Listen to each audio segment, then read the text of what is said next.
All right, so when you speaking about the real, you say one of your big brothers is Lupe. What's the Yeah. relationship between you and Lupe? Definitely just, I watched him a lot. I've been on tour with him 2 different times. And just watching his stage performance and how he treats his music. I mean, he has like a cult-like following on the fan side. So just seeing how he treats his fans and how his fans see him is just some things I try to implement. Takes little details and implement it in what I have going on in my growing brand. So that's the biggest thing. And the biggest thing I think I've got from him is the performance.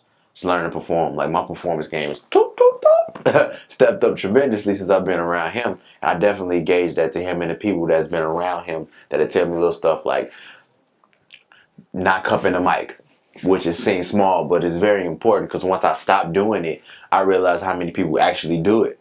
And the sound difference and having a performance track instead of rapping over your entire song. Just little small things like that that's very important that takes you and allows you to be able to do daytime TV. Like you ain't doing daytime TV rapping over your own song. You're having a performance track. You know what I'm saying? So I just geared myself up for those big opportunities and big things to come in the future. And I appreciate being around somebody like that so early on. What other advice have he given you?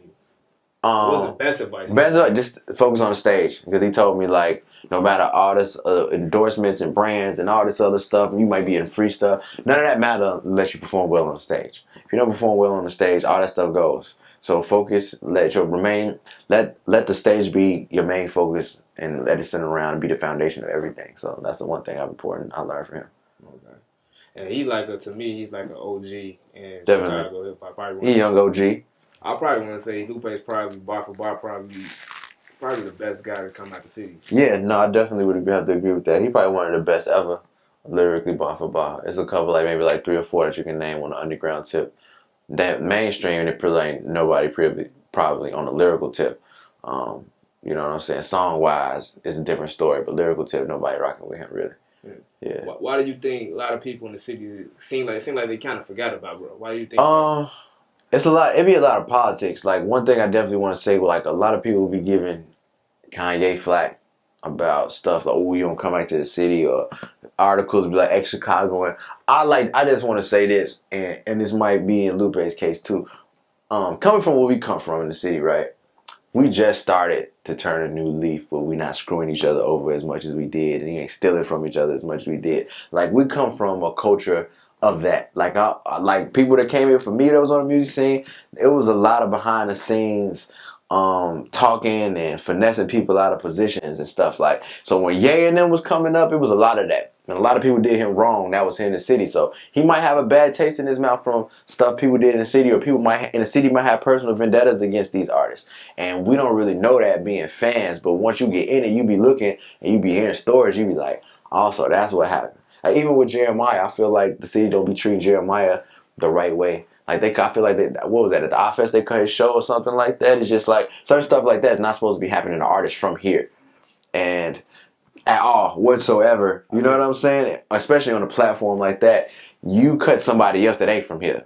You know what I'm saying? Like it's just we gotta learn how to cultivate and treat our own very well instead of somebody coming outside and treating them well. It's like you got a girl, you ain't realize what you got, did somebody else get her, and you be like, man, she bad now. Like, no, she been bad the whole time. I guess it just took for some other dude to come swoop up real quick. And that's what usually happens. And when that happens, it's either go one or two ways. The artist is going to be embraced by city, or they're going to be repelled by it. So, we've seen that in multiple cases. I feel like the city forgot about Twister too, it's a lot of stuff, but one thing we've done a great job of, my generation, is big up in our OGs and making sure they stay around.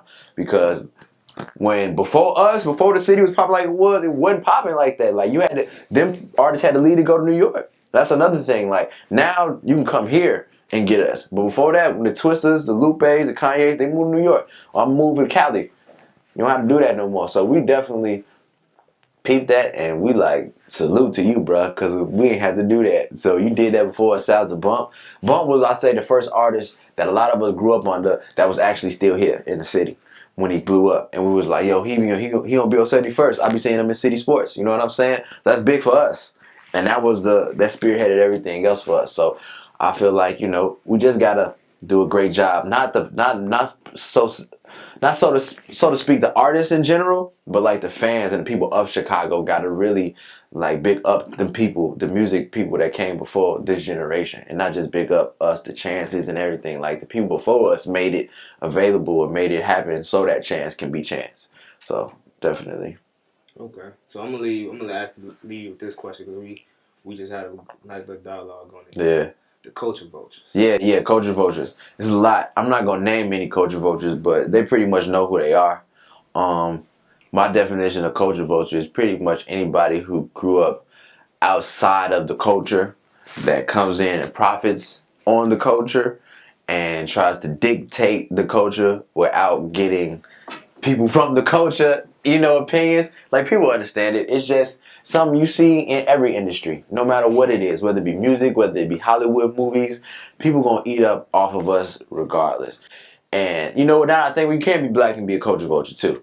You know what I'm saying? But that's very rare. that's very rare. But usually just people from outside our culture come in and try to dictate and control what we got going on. It's like, bruh, you didn't grow up the way I grew up. So how you telling me how I feel about something when all of us over here grew up this way and you grew up totally, completely different outside of the culture, and now you come in and you dictating something? Like, nah, bro, that's not what this is. Like I've seen a lot of people come in and like blindlessly give faith to the white guys. You know what I'm saying? Just to keep it 100 because where we come from, we see that we like, oh, he probably got money or he got connections, and we automatically boom boom, and they'll whoop you just as fast as Uncle Tony will whoop you. You know what I'm saying?